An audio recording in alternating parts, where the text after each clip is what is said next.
Hey, salut! 2 minutes sur le bord de l'armoire. Ce matin, c'est pour vous donner un petit update sur une entrevue d'aujourd'hui. Écoutez, le but de cette opération a toujours été de se faire entendre pour exiger qu'on respecte nos droits et libertés.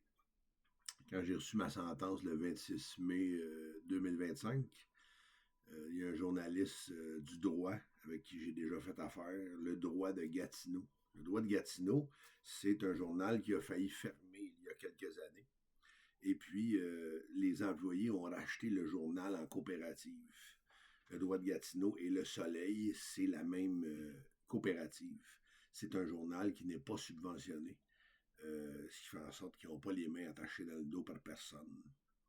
Ça fait qu'après ma sentence, ils m'ont demandé, quand je serais prêt, si je voulais faire une entrevue avec eux autres.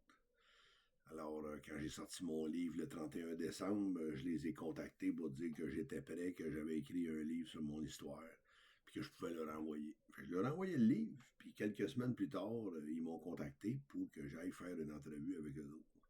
Ça fait qu'aujourd'hui, on s'en retourne faire un tour après 4 ans où on m'a empêché d'aller en Ontario et surtout, pas surtout, mais j'avais pas le droit d'aller sur Wellington, pas le droit d'aller à Ottawa pendant 45 mois.